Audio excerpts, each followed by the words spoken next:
நாமத்திற்கு ஸ்தோத்திரம் உண்டாவதாக. தலை தாழ்த்தி ஜெபிப்போம். எங்களை நேசிக்கிற எங்கள் அன்பின் தகப்பனே, இந்த வேலைக்காக நாங்கள் நன்றியோடு உம்மை துதிக்கிறோம் அப்பா, உம்மை ஸ்தோத்தரிக்கிறோம் கர்த்தாவே.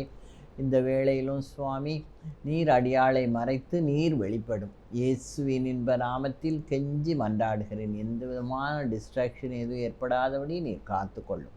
இயேசுவின் இன்ப நாமத்தில் கெஞ்சி மன்றாடுகிறேன் பரம தகப்பனே, ஆமேன். இன்றைக்கு நான் எடுத்துக்கொண்ட தலைப்பு, ஜெபத்திற்கு பதில் கிடைக்க நாம் என்ன செய்ய வேண்டும். நம்ம நிறைய ஜெபிக்கிறோம் ஆண்டவர்கிட்ட, அதற்கு பதில் வருகிறதா என்று பார்க்கும் பொழுது சில சமயங்களில் பதில் வருவதில்லை. அப்படி நம் ஜெபிக்கிற ஜெபங்கள் பதில் வராமல் போவதற்கு சில காரணங்கள் இருக்கும். நம்ம ஜெபிக்கிறது கர்த்தரிடத்தில் நாம் கேட்கிறோம். மத்தேயு 7:7 என்ன சொல்லப்பட்டிருக்குன்னா, கேளுங்கள் அப்பொழுது உங்களுக்கு கொடுக்கப்படும். மத்தேயு 7:8 என்ன சொல்லப்பட்டிருக்கு, கேட்கிற எவனும் பெற்றுக்கொள்கிறான். கேளுங்கள் அப்பொழுது உங்களுக்கு கொடுக்கப்படும். 7:8 கேட்கிற எவனும் பெற்றுக்கொள்கிறான். கர்த்தரிடத்தில் நம்ம கேட்கிறது எவனும் என்ன செய்யலாம், பெற்றுக்கொள்ளலாம். ஆனால் ஆண்டவர் ஒரு வாக்கு கொடுத்தார்னா அதை கண்டிப்பாக நிறைவேற்றுவார். ஆனால் அப்படி நம்ம கேட்குறது எல்லாத்தையும் அவர் பதிலளிக்கிறாரா என்பதை குறித்து நாம் இன்றைக்கு தியானிப்போம். இதில் ஒரு சின்ன சம்பவம் கொடுக்கப்பட்டிருக்கிறது, நாம் செய்ய வேண்டியது என்னென்று. அதாவது ஒரு பெரிய பிரமுகர்களும் பெரிய பணக்காரங்களும் போகக்கூடிய ஒரு ஹோட்டலுக்கு ஒரு பிச்சைக்காரன் வேடம் தரித்து, அவன் பிச்சைக்காரன் ஆக்சுவலாக அவன் வேஷம் போட்டிருக்கான், ஆனால் பார்க்கறதுக்கு பிச்சைக்காரன் மாதிரி இருக்கிறான். அப்படிப்பட்ட ஒருவன் சாப்பிட வாரான். சாப்பிட வந்தவுடனே அந்த ஹோட்டலில் உள்ள சர்வர் எல்லாரும் அவனை ஒரு ஏளனமாக பார்க்கிறார்கள். எந்தவித உதவி செய்யாமல் அவனை விரட்டுறாங்க. வெளியே போன்னு சொல்லி அவனை முயற்சிக்கிறாங்க. ஆனால் அந்த சமயத்தில் ஒரு பணிப்பெண் அங்கே இருப்பாள் இல்லையா, அவள் அவனுக்கு உதவி செய்கிறாள். எப்படி செய்கிறாள்னா, எல்லாரும் அவனை ஏதாவது பண்ணினா உன்னை வேலையை விட்டு நீக்கிடுவோம் அப்படின்னு சொல்லி அவனை ரொம்ப விரட்டுறாங்க. அந்த பெண்ணை விரட்டுறாங்க. ஆனாலும் அந்த பெண் என்ன சொல்கிறா, அவனை உட்கார வைத்து அவன் எதையெல்லாம் விரும்பி கேட்கிறானோ அதையெல்லாம் அவனுக்கு கொடுத்தாள். அந்த ஹோட்டலின் மேலாளர் அவளை திட்டி வேலையை விட்டு போகும்படி, இவனெல்லாம் சாப்பிட வச்சுக்கிட்டு இருக்கேன் எந்த இடத்துல, இதில் பெரிய பிரமுகர்கள் வர்ற இடம், இதில் இவனை உட்கார வச்சுருக்கேன்னு சொல்லி அவட்ட ரொம்ப திட்டுறாங்க. அப்புறம் உன்னை வேலையை விட்டு போக செய்துருவோம் மேனேஜர்கிட்ட சொல்லி அப்படின்னு சொல்லி அவளை ரொம்ப ரொம்ப தரக்குறைவாக பேசுகிறார்கள். அப்போ அவள் சொல்கிறா, இல்லை உட்கார வச்சுட்டேன், சாப்பாடு போட்டுட்டேன், சாப்பிட்ட பிறகு நான் அவரை அனுப்பிடுறேன் அப்படின்னு சொல்கிறேன். அப்புறம் என்ன செய்ய, சட்டத்தை இலையை தூக்கிட்டே போன்னு சொல்ல முடியாது, அதனால் விட்டுட்டாங்க. அவன் சாப்பிட்டு முடித்த உடனே அவன் தட்டுக்கு கீழே ஒரு லெட்டர் வச்சுருக்கான். அந்த லெட்டரை எடுத்து அந்த பணிப்பெண் வாசிக்கிறான். அந்த லெட்டரில் என்ன இருந்துச்சுன்னா, ஒரு மொபைல் எண் இருந்துச்சு, அவருடைய கையெழுத்து இருந்துச்சு. அதுக்கப்புறம் அவர் ஒரு வரி எழுதியிருந்தார், நான் தான் இந்த ஹோட்டலின் மேலாளர், நான் தான் இந்த ஹோட்டலுக்கு உரிமையாளர், நான் தான் எஜமான் அப்படின்னு சொல்லி அவர் போட்டுட்டு, உன்னை யாரெல்லாம் திட்டினார்களோ அவர்களையெல்லாம் நான் விரட்டி விடுவேன், உன்னை மேலாளமாக மாற்றுவேன் என்று சொல்லி அதில் எழுதியிருந்துச்சு. அப்போ இது சும்மா ஒரு துணுக்கு தான். ஆனால் இதில் இருந்து நாம் கற்றுக்கொள்வது என்ன, யாரையும் அற்பமாக எண்ணாதீர்கள். அவங்க ஏழையா பணக்காரங்களா இல்லை, வந்துட்டாங்க, உட்கார வச்சுட்டோம், அவங்களுக்கு சாப்பாடு கொடுக்கணும். அதனால் நம்முடைய காரியங்கள் என்னென்னா, நம்ம என்ன செய்யணும், யாரையும் அற்பமாக எண்ணக்கூடாது. நம்ம உள்ளத்தில் அவங்கள குறித்து தவறான எண்ணங்கள் இருக்கக்கூடாது. அவன் ட்ரெஸ்ஸை பார்த்து, அவனுடைய சாயலை பார்த்து நாம் அவனை ஜட்ஜ் பண்ணக்கூடாது. அவன் யாரா, அந்த ஹோட்டலை உரிமையாளர், ஹோட்டலின் சொந்தக்காரர். அவர் அப்படி வேஷம் தரித்து இந்த ஆட்கள்லாம் எப்படி வேலை செய்கிறாங்கள் என்று பார்க்க வந்தவன். அதனால் ஆண்டவரும் இதே மாதிரி நம்மளை என்ன செய்வார், பார்ப்பார், நம்ம எப்படி இருக்கோன்னு சொல்லி. நம்முடைய உள்ளத்திலும் யாரையும் நாம் அற்பமாக எண்ணக்கூடாது என்பதை இந்த கதை நமக்கு சொல்லுகிறது. இது நடந்துச்சோ நடக்கலையோ தெரியாது, ஆனால் இது ஒரு துணுக்கு. இதை வாசித்த உடனே நான் நினச்சேன், இதை நம்ம எல்லாரும் அறிந்து கொள்ள வேண்டும். நம்ம ஆண்டவரிடத்துல கேட்குறோம், அவர் நமக்கு தருவேன்னு சொல்கிறார். ஆனால் சில சமயங்களில் அவர் தருவதில்லை. ஏன் தராமல் போகிறாரு அப்படின்னு சொல்லி நம்ம பார்த்தோன்னா, அதுக்கு சில காரணங்கள் உண்டு. முதலாவது காரணம் சங்கீதம் 66:18. என் இருதயத்தில் அக்கிரம சிந்தை கொண்டிருந்தேனானால் ஆண்டவர் எனக்கு செவி கொடார். என்ன மாதிரி அக்கிரம சிந்தை? மற்றவங்களை கேவலமாக நினைக்கிறது, அல்லது அடுத்தவங்களை குறித்து தவறான எண்ணம் கொள்வது, இதெல்லாமே அக்கிரம சிந்தை தான். இந்த மாதிரி அக்கிரம சிந்தை நமக்கு இருக்குமானால் கர்த்தர் நம்முடைய ஜெபத்திற்கு என்ன செய்ய மாட்டார்? பதில் கொடுக்கவே மாட்டார். அதான் முதலாவது. ஜெபத்திற்கு பதில் வர தடையான காரியம் ஒன்று, அக்கிரம சிந்தை நம்ம இருதயத்தில் இருந்துச்சுன்னா, அடுத்தவங்களை குறித்து நம்ம உள்ளத்தில் தவறாக எண்ணிக்கிட்டு இருந்தோம்னா, நம்ம எவ்வளோதான் ஜெபிச்சாலும் அந்த ஜெபம் மேலே போகாது. அதனால் நம்ம அந்த அக்கிரம சிந்தைக்காக என்ன செய்யணும்? ஆண்டவரிடத்துல மன்னிப்பு கேட்கணும். ஆண்டவரே, எங்களுடைய பாவங்களையெல்லாம் மன்னியும் ஐயா. 66:18 சொல்லப்பட்டிருக்கு, 68 சொல்லப்பட்டிருக்கு. அதாவது ஆண்டவர் நமக்கு வரங்களை கொடுப்பதற்காக துரோகிகளாகிய மனுஷர்களுக்காகவும் வரங்களை அவர் பெற்றுக்கொண்டார். நமக்கு கொடுக்கறதுக்காக அவர் அந்த மாதிரிலாம் செய்கிறார். ஆனால் மனுஷன் என்ன செய்வதில்லை? அதை கிரேஸ்ஃபுல்லாக ஏற்றுக்கொள்கிறதில்லை. நம்ம கர்த்தரிடத்திலிருந்து எந்த ஒரு நன்மை கிடைக்குமானால் நாம் அதற்கு சோத்திரம் செலுத்துகிறவர்களாக இருக்க வேண்டும். அப்படி நம்ம செய்தால் கர்த்தர் என்ன செய்வார்? சந்தோஷப்படுவார். அப்போ முதலாவது காரியம், நம்ம இருதயத்தில் அக்கிரம சிந்தை இருக்கக்கூடாது. ரெண்டாவது, நம்ம ஜெபத்தில் எப்படி இருக்கணும்னா, தேவ சித்தம் தான் நிறைவேறணும்னு சொல்லி நம்ம ஜெபிக்கணும். நம்முடைய சுய சித்தத்தில் நம்ம போவோமானால் நாம் விழுந்து போகிறவர்களாக இருப்போம். அதுக்கு நம்ம உதாரணமாக பார்த்து, அந்த ஆயக்காரனும் பரிசேயனும் ஜெபம் பண்ணுறாங்க தேவாலயத்தில் போய். இது லூக்கா 18வது அதிகாரத்தில் சொல்லப்பட்டிருக்கு. அப்போது அந்த ஆயக்காரன் என்ன செய்கிறான்னா, அப்படியே தேவாலயத்துக்கு வெளியே தான் நிற்கிறான், உள்ளே கூட போகலை.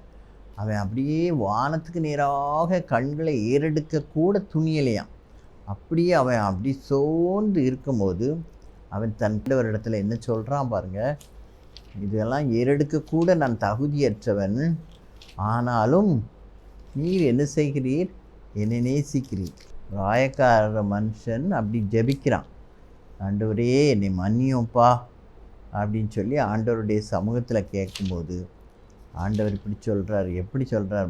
ஆயக்காரன் தூரத்திலேயே நின்று தன் கண்களை வானத்துக்கு ஏறெடுக்க துணியாமல் தன் மார்பிலேயே அடித்து கொண்டு, தேவனே, பாவியாகி என்மேல் கிருபையாக இரும். அப்போ ஆண்டவர் சொல்கிற பதில் என்ன? பரிசேயன் நான் அதை செய்கிறேன், இதை செய்கிறேன், நான் அவனை போல இல்லை, இவனை போல இல்லைன்னு சொல்லி அவன் பெருசாக தன்னை குறித்து பெருமையாக ஜெபிக்கிறான். ஆனால் இந்த ஆயக்காரன் தன்னை தாழ்த்தி, இதுவரையும் உம்மை நோக்கி பார்க்கறது கூட நான் தகுதி இல்லை. நம்மளும் அப்படி நம்மளை என்ன செய்யணும்? தாழ்த்தி ஜெபிக்க வேண்டும்.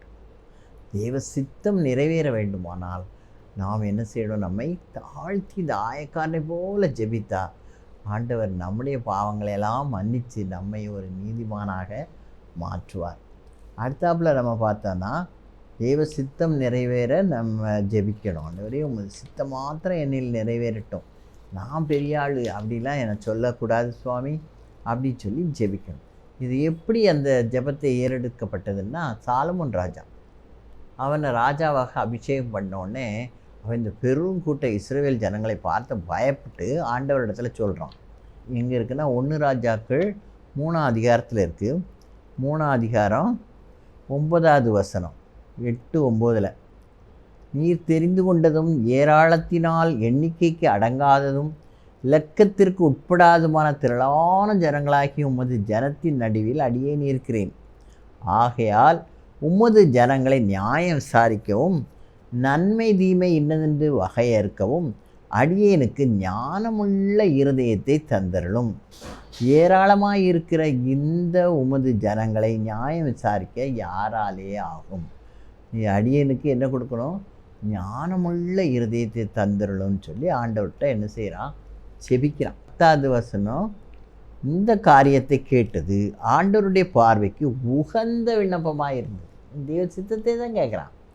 ஆண்டவரே, நல்ல ஞானத்தை தாரோம், அப்போ தான் நான் அந்த மக்களை என்ன செய்ய முடியும்? நல்லபடியாக நியாயம் விசாரிக்க முடியும். அப்படி அவன் என்ன செய்கிறான், என்னிடத்தில் ஒன்றும் இல்லை, நீர் தான் எனக்கு கிருபை செய்யணும்னு சொல்லி நம்ம ஜெபிக்கணும். சாலமோன் கர்த்தரிடத்தில் ஜெபித்தது அவர் பார்வைக்கு உகந்ததாக இருந்ததாம்.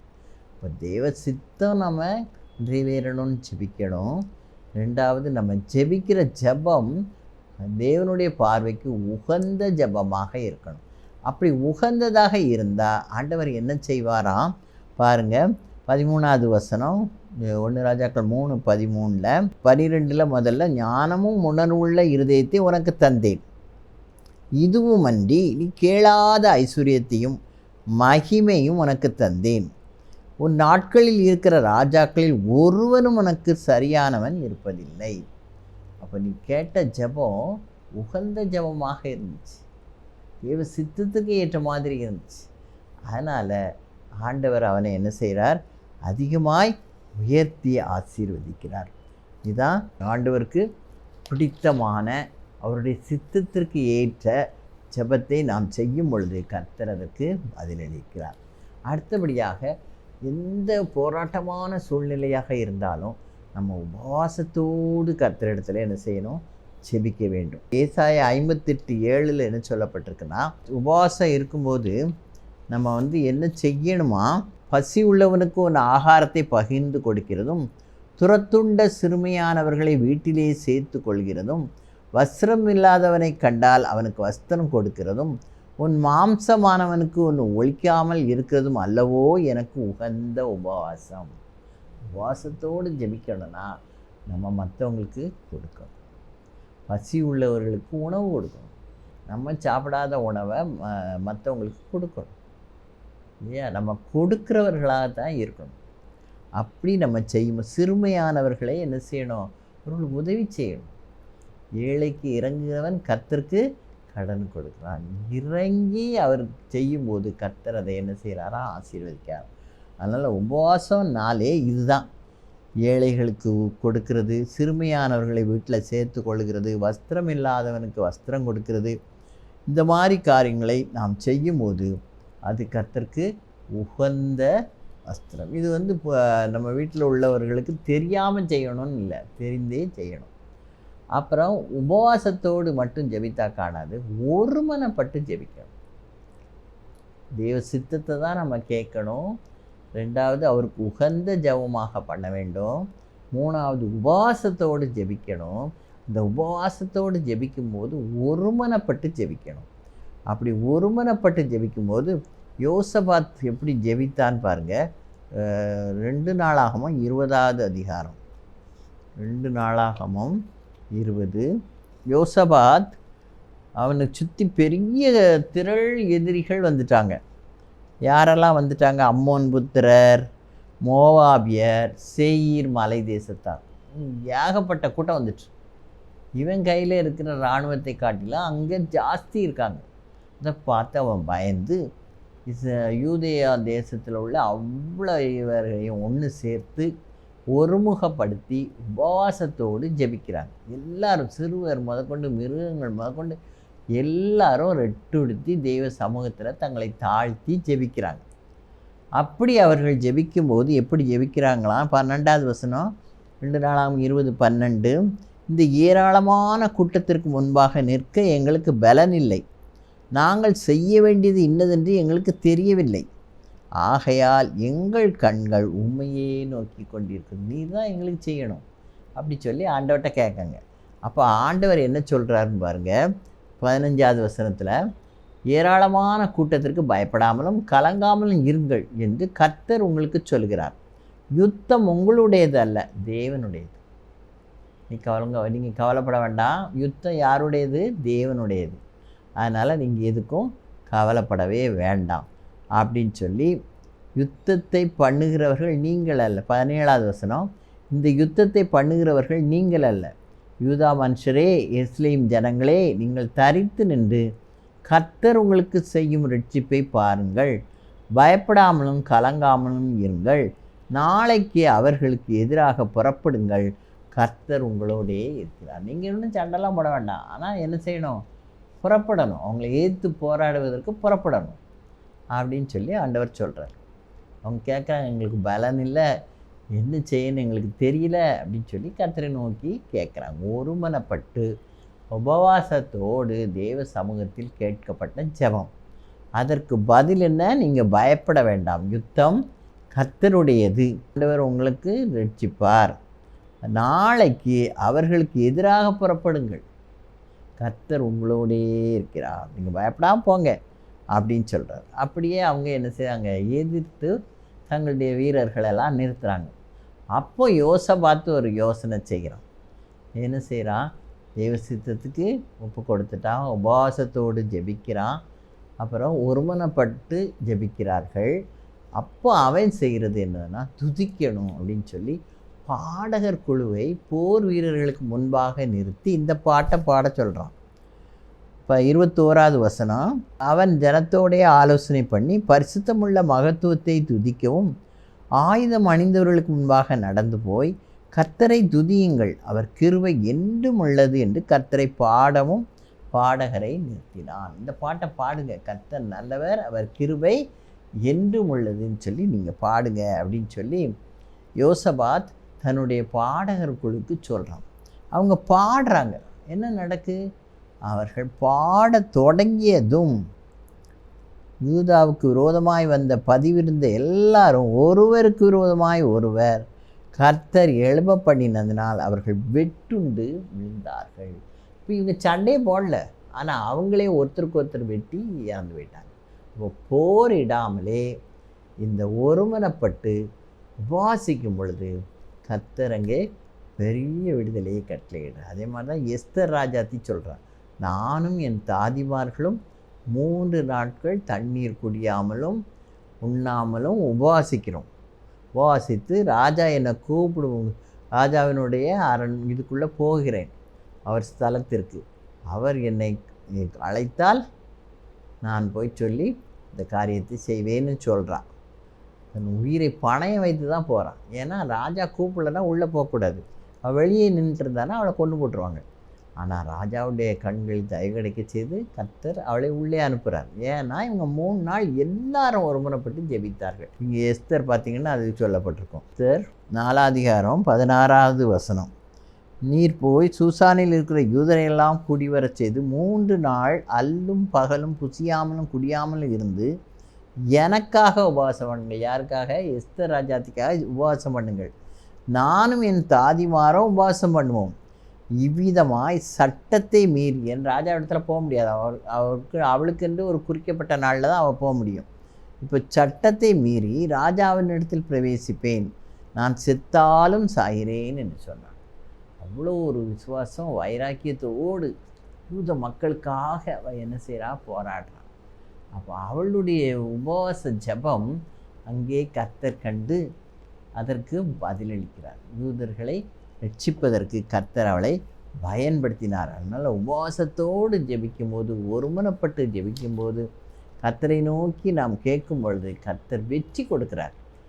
போரிடவே வேண்டாம், அவரே நமக்காக போரிட்டு நமக்கு வெற்றி கொடுப்பார். நாம் துதிக்கிறவர்களாக இருக்க வேண்டும். கர்த்தரை துதியுங்கள், அவர் கிருபை என்றும் உள்ளது என்று சொல்லி நாம் எப்பொழுதும் துதிக்க வேண்டும். துதிகளின் மத்தியில் வாசம் செய்கிற தேவன் நம்முடைய துதியின் சத்தத்தை கேட்டு நமக்கு பதிலளிக்கிற தேவனாக இருக்கிறார். கர்த்தர் கொடுத்தார், கர்த்தர் எடுத்தார், கர்த்தருடைய பரிசுத்த நாமத்திற்கு சோஸ்திரம் என்று சொல்லி யார் சொல்கிறா? யோபு சொல்கிறான்.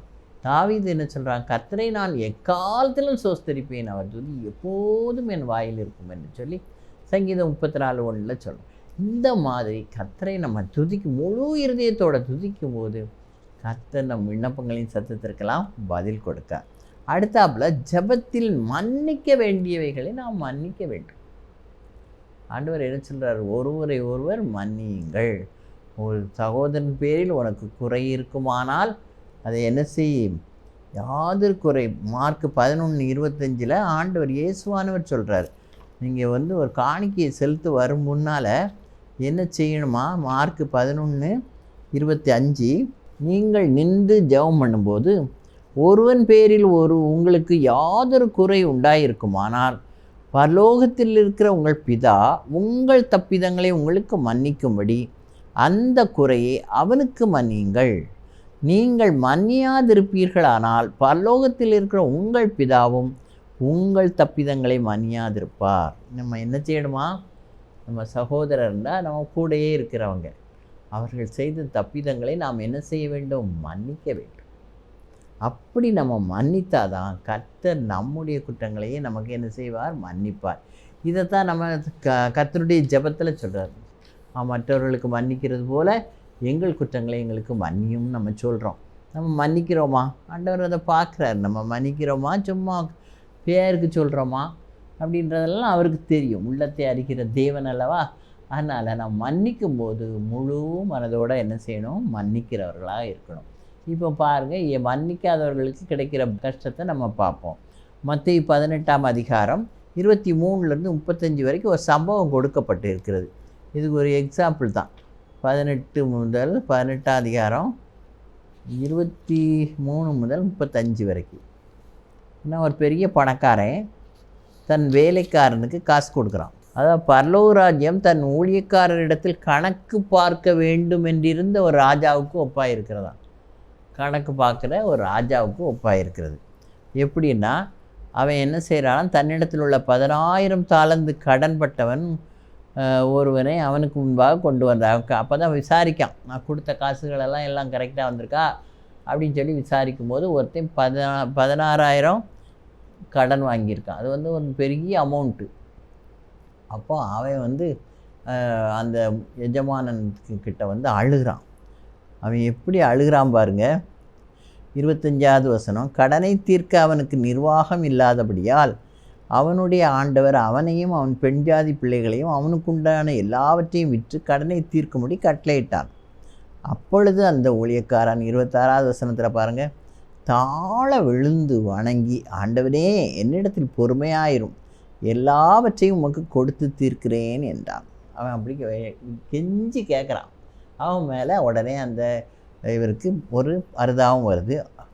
உடனே அவர் என்ன சொல்கிறாரு? அந்த ஊழியக்காரனுடைய ஆண்டவன் மனதிறங்கி அவனை விடுதலை பண்ணி கடனையும் அவனுக்கு மன்னித்து விட்டார். கடனை என்ன செஞ்சிட்டாரு? மன்னிச்சிட்டார். சரிப்பா, நீ போ, நீ இன்னும் கஷ்டப்பட வேண்டாம், நான் உன்னை மன்னிச்சிட்டேன்னு சொல்கிறார். ஆனால் அவன் என்ன செய்கிறான்? தன்னிடத்தில் அவன் புறப்பட்டு போகையில் தன்னிடத்தில் 100 வெள்ளிக்காசு கடன் பட்டிருக்கான் ஒருத்தன். அவனை என்ன செய்ய மாட்டான்? மன்னிக்க மாட்டான். உடனே அவன் என்ன சொல்கிறான்? அவன் இதே மாதிரி அவன் காலில் விழுந்து, என் மேலே பொறுமையாயிரும், நான் சீக்கிரமாக கொடுத்து தீர்க்கிறேன்னு சொல்லி கேட்குறான். அவனும் சம்மதியாமல் போய் அவன் பட்ட கடனை கொடுத்து தீர்க்கும் அளவும் அவனை காவலில் போடுவித்தான். இந்த காரியம் அந்த தலைவருக்கு தெரியுது. இந்த எஜமானனுக்கு தெரிந்த உடனே அவன் இந்த வேலைக்காரனை கூப்பிட்டு என்ன சொல்கிறார் பாருங்க. 32வது வசனம், அவனுடைய ஆண்டவன் அவனை அழைப்பித்து, பொல்லாத ஊழியக்காரனே, நீ என்னை வேண்டிக் கொண்டபடியினால் அந்த கடன் முழுவதையும் உனக்கு மன்னித்து விட்டேன். நீ 16,000 கடன் பட்டிருந்த, அதை நான் மன்னிச்சிட்டேன். ஆனால் நீ ஒரு சின்ன ஒரு 100 வெள்ளிக்காசு, அதை உனக்கு மன்னிக்க முடியலையேன்ற மாதிரி ஆண்டவர் கேட்காரு. இப்போ என்ன சொல்கிறாரு? நான் உனக்கு இறங்கினது போல் நீயும் உன் உடன் வேலைக்காரனுக்கு இறங்க வேண்டாமோ? அவன் இறங்காதனால அவனுக்கு என்ன தீர்ப்பு கொடுக்குறாரு பாருங்க. அவனுடைய ஆண்டவன் கோபமடைந்து அவன் பட்ட கடனையெல்லாம் தனக்கு கொடுத்து தீர்க்கும் அளவும் உபாதிக்கிறவர்களிடத்தில் அவனை ஒப்பு கொடுத்தான். அதனால் நீங்களும் அவனவன் தன் தன் சகோதரன் செய்த தப்பிதங்களை மனப்பூர்வமாய் மன்னியாமற் போனால் என் பரமபிதாவும் உங்களுக்கு இப்படியே செய்வார். நாம் என்ன செய்யணும்? மன்னிக்கிறவர்களாக இருக்கணும், மனப்பூர்வமாய் மன்னிக்கணும். அப்படி மன்னிச்சா ஆண்டவர் நமக்கும் இறங்குகிற தேவனாக இருக்கிறார்.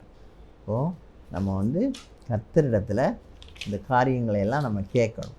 அடுத்ததாக விசுவாசத்தோடு ஜெபிக்க வேண்டும். இதான் யாக்கோபு 5ஆம் அதிகாரம் 15வது வசனம் சொல்லுது, விசுவாசமுள்ள ஜெபம் துணியாளியை ரட்சிக்கும், கர்த்தர் அவனை எழுப்புவார், அவன் பாவம் செய்தவனானால் அது அவனுக்கு மன்னிக்கப்படும். விசுவாசத்தோட ஜெபிக்கும்போது கர்த்தர் என்ன செய்கிறார்? அவனுக்கு விடுதலை கொடுக்குறார். இதை நம்ம பார்க்கும்போது இயேசுவானவர் ஒரு வீட்டுக்கு போயிருக்காரு. அவர் வந்துட்டார்னு தெரிஞ்சோடனே மக்கள் எல்லாம் கூட்டிக்கிட்டாங்க. உள்ளே போக முடியல. ஒரு 4 பேர் என்ன செய்கிறாங்க? ஒரு திமிர்வாதக்காரனை தூக்கிட்டு வராங்க. உள்ளே போகலாம், இயேசுவின் முன்னால் கொண்டு இவர் வைக்கலான்னு பார்க்குறாங்க, முடியல. உடனே என்ன செய்கிறாங்களா, இயேசுக்கு மேலே அந்த தட்டோடுகளையெல்லாம் மேலே இருக்கிற திறப்பை என்ன செய்கிறாங்க, திறந்துடுறாங்க. மேல் பகுதியை, கூரையை திறந்து அந்த திமிர்வாதக்காரனை என்ன செய்கிறாங்க, கட்டிலோடு உள்ளே இறக்குறாங்க. இதை பார்த்த இயேசுவானவர் அவர்களுடைய விசுவாசம் எப்படி இருக்குது, அவருக்கு முன்னால் கொண்டு வச்சுட்டா அவர் சுகப்படுத்திடுவார் அப்படின்னு நினச்சி தான் அவங்க கொண்டு அந்த இடத்துல வைக்கிறாங்க. அப்போ இயேசுவானவர் அந்த பிணியாளியை பார்க்கிறார். பார்க்கும்போது அவனுடைய வியாதி அவனுடைய பாவத்தினால் வந்தது என்று அறிந்து உன் பாவங்கள் உனக்கு மன்னிக்கப்பட்டதுன்னு சொல்கிறார். சொல்லிவிட்டு அவர்களுடைய விசுவாசத்தை கண்டு நீ எழுந்து, பாவம் மன்னிக்கப்பட்ட உடனே ஆண்டவர் என்ன சொல்கிறார், நீ எழுந்து உன் படுக்கையை எடுத்துக்கொண்டு உன் வீட்டுக்கு போ அப்படின்னு சொல்கிறார். அவன் எழும்பி எல்லா கூட்டத்துக்கு நடுவில் அப்படி எழும்பி படுக்கையை எடுத்துக்கிட்டு வீட்டுக்கு போகிறான். எல்லாரும் இதை பார்த்து என்ன செய்கிறாங்க, தேவனை மகிமைப்படுத்தினார்கள். இது லூக்கா 5ஆம் அதிகாரம் 18 முதல் 26 இதில் சொல்லப்பட்டிருக்கிறது. 26வது வசனம் பாருங்கள். அதனால எல்லாரும் ஆச்சரியப்பட்டு தேவனை மகிமைப்படுத்தினார்கள். அல்லாமலும் அவர்கள் பயம் நிறைந்தவர்களாக்கி அதிசயமான காரியங்களை இன்று கண்டோம். இப்படி ஒரு திமிர்வாதக்காரன், அவனை தூக்கிட்டு வந்தாங்க, இப்போ தான் படுத்திருந்த படுக்கையே தூக்கிட்டு அவன் போகிறான். அந்த அளவுக்கு கர்த்தர் என்ன செய்யார், கிரியை செய்கிறார், அற்புதம் செய்கிறார். அதனால் நம்முடைய ஜபம் எப்படிப்பட்டதாக இருக்கணும், விசுவாசமுள்ள ஜபமாக இருக்க வேண்டும். அப்போ ஆண்டவர் இதில் பாருங்கள், லூக்கா 5:20 அவர்களுடைய விசுவாசத்தை கண்டு திமிர்வாதக்காரனை நோக்கி, மனுஷனே உன் பாவங்களும் உனக்கு மன்னிக்கப்பட்டது என்றார். அவர்களுடைய யாருடைய, தூக்கிட்டு வந்தவங்க 4 பேருடைய விசுவாசத்தை கண்டு ஆண்டவர் என்ன செய்கிறாரு, அவனுக்கு சுகம் கொடுக்கிறார், பாவத்தை மன்னித்து. அதான் இல்லை சொல்லப்பட்டிருக்கு, விசுவாசமுள்ள ஜெபம் பிணியாளியை ரட்சிக்கும், கர்த்தர் அவனை எழுப்புவார், அவன் பாவம் செய்தவனானால் அது அவனுக்கு மன்னிக்கப்படும். யாருனாலும் இந்த காரியம் நடக்கு, அந்த தூக்கிட்டு வந்த விசுவாசமுள்ள அந்த ஊழியக்காரர் நிமித்தமாக. அதனால் நம்மளும் மற்றவர்களுக்காக ஜெபிக்கும் போது கர்த்தரிடத்தில் என்ன செய்யணும், விசுவாசத்தோடு ஜெபிக்கணும். அப்போ கர்த்தர் அங்கே கிரியை செய்து அவர்களுக்கு பூரண விடுதலையை கொடுப்பார். நமக்கு விசுவாசம் இல்லைன்னு சொன்னால் என்ன நடக்கும், யாக்கோபு 1ஆம் அதிகாரம் 6ஆம் வசனம், எவ்வளவு ஆகிலும் நம்ம என்ன செய்யக்கூடாது, சந்தேகப்படக்கூடாது, விசுவாசத்தோடையே கேட்க கடவன். சந்தேகப்படுறவன் என்ன ஆயிரும், காற்றினால் அடிபட்டு அலைகிற கடலின் அலைக்கு ஒப்பாயிருக்கிறான். அப்படிப்பட்ட மனுஷன் தான் கர்த்தரிடத்தில் எதையாகிலும் பெறலாம் என்று நினையாதிருப்பாயாக. விசுவாசமும் வேணும், அது ஐயோ இது நடக்குமா அப்படின்ட்டு நம்ம என்ன செய்யக்கூடாது, சந்தேகப்படக்கூடாது. சந்தேகமும் விசுவாசமும் ஒருத்தருக்கு இருக்கவே முடியாது. அப்படி இருந்தால் காரியம் என்ன செய்யாது, செயல்படாது. அதனால் நாம் விசுவாசத்தோடு கர்த்தரிடத்தில் கேட்போம். கர்த்தர் பெரிய காரியங்களை நமக்கும் செய்ய அவர் வல்லவராக இருக்கிறார்.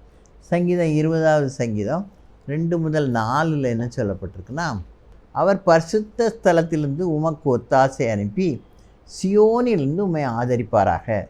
நீர் செலுத்தும் காணிக்கைகளையெல்லாம் அவர் நினைத்து உமது சர்வாங்க பலியை பிரியமாய் ஏற்றுக்கொள்வாராக.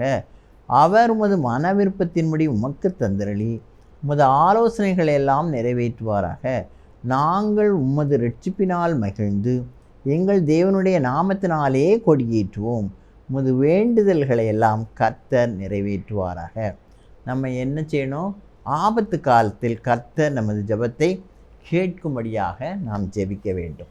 இப்போ இதுவரைக்கும் நம்ம பார்த்தது என்னென்னா, நமக்கு ஜெபத்திற்கு பதில் கிடைக்க நாம் என்ன செய்ய வேண்டும், அவரை நோக்கி கேட்க வேண்டும், தாழ்மையோடு கேட்க வேண்டும், மற்றவர்களை குறைவாக எடை போடக்கூடாது, அவர்களுடைய நிலையை பார்த்து நாம் அவர்களை நினைக்கக்கூடாது. அப்புறம் பதில் தருவதற்கான தடைகள் எதெல்லாம்னா, நம்மிடத்தில் அக்கிரம சிந்தை இருக்கக்கூடாது, தேவ சித்தம் மட்டும் நிறைவேற நாம் ஜெபிக்க வேண்டும். அப்புறம் உபவாசத்தோடு ஜெபிக்க வேண்டும். கர்த்தரை துதித்து கொண்டு அவரை ஜெபித்தால் வெற்றி பெறலாம். நம்ம சண்டையே போடாமல் வெற்றி பெறுறவர்களாக இருப்போம். அடுத்தது மன்னிக்கிற சுபாவம் நமக்கு கண்டிப்பாக இருக்கும். மற்றவர்களை மன்னித்து ஜெபிக்க வேண்டும், விசுவாசத்தோடு ஜெபிக்க வேண்டும், சந்தேகப்படாமல் ஜெபிக்க வேண்டும். சந்தேகப்படுகிறவன் காற்றினால் அடிபட்டு அலைகிற கடலின் அலைக்கு ஒப்பாயிருக்கிறான். இப்படிலாம் நம்ம செய்தனா கர்த்தரிடத்தில் நாம் கேட்கிற ஜெபத்திற்கு கர்த்தர் நிச்சயமாய் நமக்கு பதிலளிப்பார். தேவன் தாமே இந்த வார்த்தைகள் ஒவ்வொன்றையும் நமக்கு ஆசீர்வதிப்பாராக. தலை தாழ்த்தி ஜெபிப்போம்.